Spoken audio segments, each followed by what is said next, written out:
आपण पाहताय महाराष्ट्र खबर न्यूज। या बातमीचे प्रायोजक आहेत Shri Ganesh jewellers and Saraf production Pune.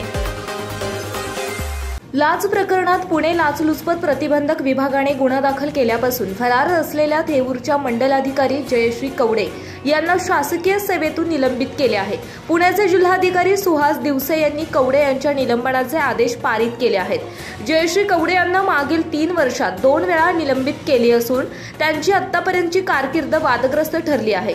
Bhosari येथे एकाच गावात एकाच गट नंबर मधील फेरफार करण्यासाठी जयश्री कवडेंनी 3 वेळा आदेश पारित केले होते। त्यामुळे 17 ऑक्टोबर 2022 रोजी तत्कालीन जिल्हाधिकारी डॉक्टर राजेश देशमुख यांनी कवडे यांना निलंबित केले होते। त्यानंतर थेऊर मंडल अधिकारी म्हणून कार्यरत असताना 13 मार्च रोजी त्यांच्यासह इतर 2 पंटरला 7,000 रुपये लाच घेताना पकडण्यात आले होते।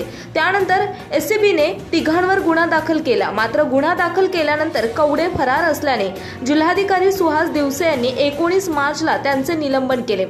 जयश्री कवडे यांच्या विरुद्ध लोणी काळभोर पोलीस ठाण्यात गुन्हा दाखल केल्याने कवडे या गुन्हा दाखल झाल्यापासून म्हणजेच 13 मार्च पासून मिळून आलेल्या नाहीत।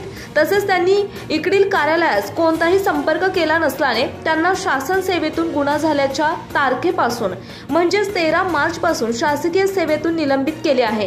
पुढील आदेश काढले जाईपर्यंत त्या निलंबित राहतील असे स्पष्टपणे जिल्हाधिकारी सुहास दिवसे यांनी आदेशात नमूद केले आहे।